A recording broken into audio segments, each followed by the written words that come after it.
I always believed my marriage was unshakable.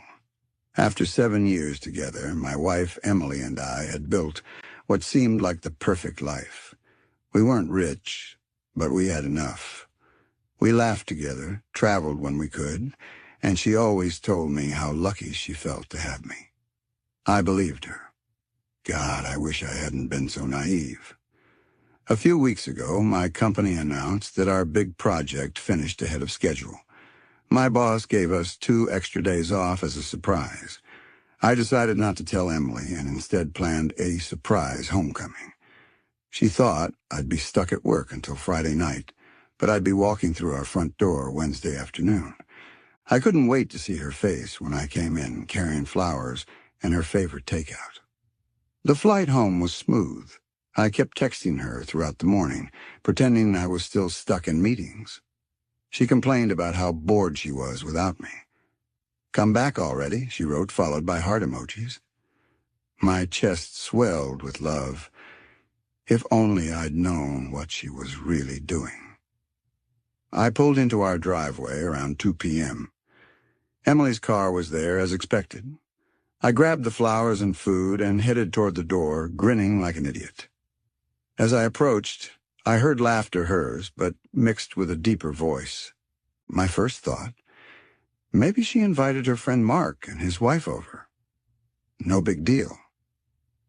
But then I heard something that froze me in place, a low moan. My wife's moan. My heart stopped, and my stomach twisted violently. I stood there on the porch, hands trembling, praying I was imagining things. I quietly unlocked the door and stepped inside. More laughter, more moaning. My heart pounded so loud I thought they'd hear it. I crept toward our bedroom, every step heavier than the last. My mind screamed at me to turn around, to leave, but I had to know. I had to see it with my own eyes. When I reached the door, it was slightly ajar. I pushed it open just enough to see inside, and that's when my world shattered. Emily was in our bed, naked, and she wasn't alone. The man with her was my brother, Ryan. Ryan and I had always been close. He was my best friend growing up. I defended him when he got bullied. I helped him get his first job. I lent him money when he was broke. And there he was, grinning like the devil himself with his arms around my wife. For a second, I couldn't breathe. My vision blurred. I felt like I was floating outside my own body. The 2 people I trusted most had betrayed me in the worst way imaginable. I must have made a sound because Emily suddenly turned and saw me. Her face went pale.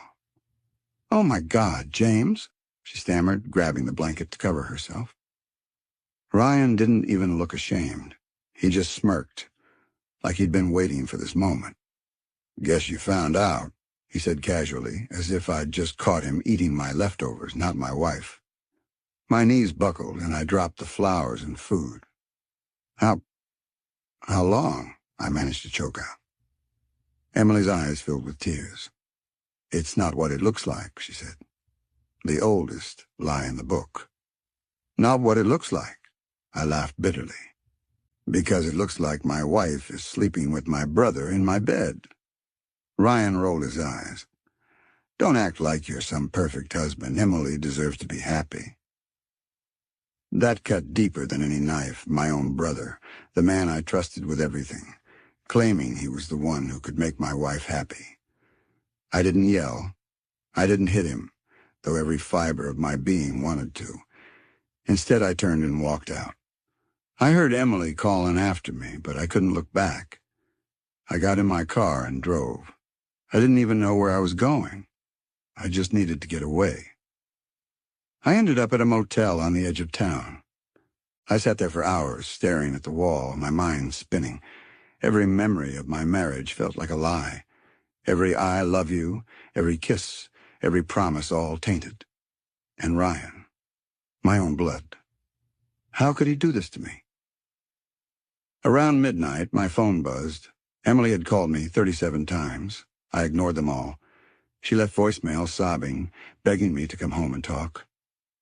Ryan texted me once. You were never enough for her. I am. Deal with it. That message was the spark that lit the fire inside me. At first I wanted to disappear, to let them have each other.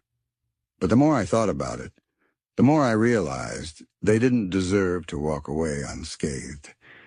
They had destroyed my marriage and my trust. There had to be consequences. I spent the next 2 days at that motel, ignoring everyone. On the third day, I finally answered a call from my mom. She said Emily and Ryan had told the family that I abandoned them and that I was being unreasonable. The audacity made my blood boil. Somehow they were painting me as the villain. That's when I made my decision. I wasn't going to just leave quietly. They wanted a war? Fine. I'd give them one. But before I could strike back, I needed to know everything. I hired a private investigator. If Emily and Ryan wanted to lie, I'd gather the truth. Every text, every meeting, every disgusting secret, I wanted it all documented. What the PI found made my stomach churn. Emily and Ryan had been seeing each other for nearly a year. It started innocently, late-night talks when I was away on business trips. Then came secret dinners, then hotel rooms. They even used the money I lent Ryan to fund their little getaways.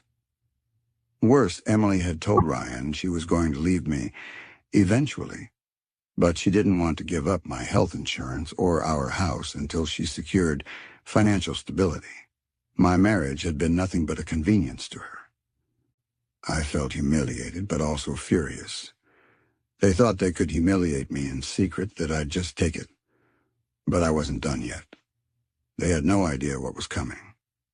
That night, I started making calls, to lawyers, to family members, to mutual friends. I began planting the seeds for my revenge. If Emily and Ryan wanted to betray me, I'd make sure the whole world knew exactly who they were. And as I sat there planning, I felt something I hadn't felt in days. Control. They had taken everything from me, but I wasn't going to let them keep it. This was just the beginning. For the first time since I caught them, I slept through the night. It wasn't a peaceful sleep. I dreamed of Emily's tears and Ryan's smug grin, but I woke up with purpose. If they wanted to lie and paint me as the villain, they were about to learn what real humiliation felt like. The private investigator sent me a full report. Call logs, texts, hotel receipts, even photos. The affair had been going on for almost a year. They met at my own house, in hotels I paid for, and sometimes even at Ryan's apartment when his roommate was out. The level of disrespect was staggering. Every "I love you" text Emily sent me while I traveled was often followed by a sext to my brother. I spent the next few days with my attorney. I learned something crucial. Because of our prenup, Emily wasn't entitled to half of my assets. In fact, if I could prove adultery, she'd walk away with almost nothing. The prenup also had a morality clause that made her responsible for her own legal fees if she cheated. Ryan, he had borrowed over $15,000 from me in the last 2 years. I had written it off as family helping family, but my lawyer pointed out that there was no official documentation of it being a gift. It could be reclaimed as debt. The plan began to take shape. I wasn't going to scream or beg. I wasn't going to cry in front of them. I was going to dismantle the false image they'd built and leave them with nothing. First, I contacted our family. I invited everyone, parents, cousins, even Emily's sister, to a special dinner at a nice restaurant for the weekend. I told them I had a huge announcement. Word got back to Emily and Ryan, and they both tried to call me. I ignored them, let them sweat. The night of the dinner, I dressed in my best suit. My lawyer came with me, not at the table, but nearby, with all the documentation in a folder. The restaurant had a private room. When I arrived, everyone was already there. Emily and Ryan sat together, holding hands. The audacity made me want to laugh. "James, we're glad you're here," Emily said softly. Can we please talk privately first? No, I replied calmly, taking my seat at the head of the table. Everything I need to say will be said in front of everyone. There was confusion around the room. My mom looked worried. My dad frowned. Emily squeezed Ryan's hand nervously. I stood and took a deep breath. Thank you all for coming. I wanted everyone here tonight because there's been some confusion about why I left home last week. Some of you have been told that I abandoned my marriage without reason, that I'm unstable, that I'm the problem. That's a lie. Emily opened her mouth, but I held up my hand. You'll get your turn. But first, I want to share the truth. I clicked a small remote, and the screen I'd arranged in the room lit up. One by one, photos appeared, Emily and Ryan in hotel lobbies, holding hands, kissing. Screenshots of their texts followed, messages about me being clueless, about how they couldn't wait until I was out of the way, and even Emily admitting she only stayed with me for the financial stability. Gasps filled the room. My mom covered her mouth. Emily's sister muttered, "Oh my God." Ryan's face turned ghost white. Emily began crying, whispering, "James, please stop." But I didn't stop. For nearly a year, my wife and my brother have been betraying me. They used my house, my money, and my trust. While I worked to build our life, they laughed behind my back. Ryan finally stood. "This isn't the place to do this. Sit down," I snapped. The room went silent. Ryan sat. I turned to my parents. "You raised us to value family, to protect each other. I defended him my whole life, and this is how he repaid me." Emily was sobbing uncontrollably now. "James, I made a mistake, but I love you." "Love?" I laughed bitterly. "You love money, and you'll need a lot of it for your new life, because we're done. The divorce papers are ready, and because of the prenup you signed and the adultery clause, you'll walk away with nothing but your personal belongings. No house, no alimony, and you'll cover your own legal fees." She looked like I'd slapped her. Ryan opened his mouth to say something, but I cut him off. "And you. You owe me $15,482. I've already filed a claim. My lawyer will be in touch. Consider your new girlfriend your new problem." The room was dead silent. My father finally spoke. "Ryan, is this true?" Ryan couldn't even answer. I picked up my jacket. "That's all I had to say. I won't take any more of your time."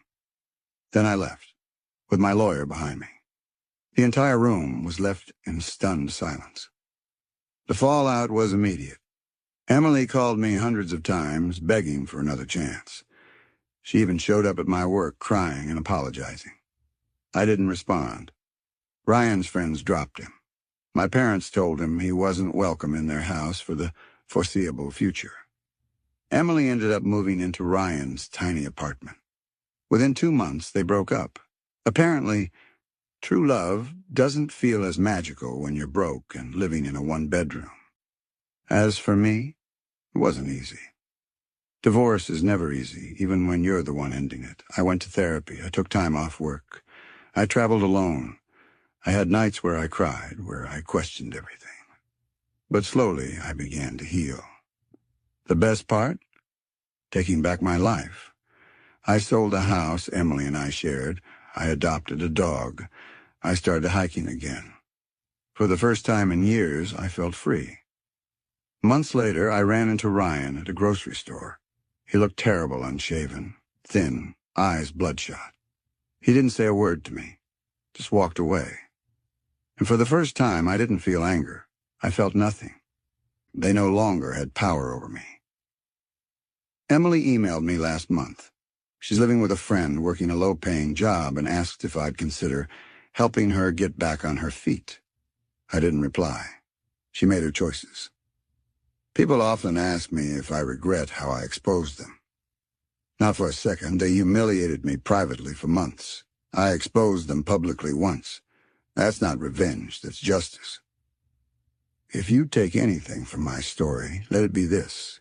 Never let someone convince you that betrayal is your fault. You don't owe cheaters kindness. You owe yourself peace. And sometimes peace comes when you burn the bridge so thoroughly, there's no way back.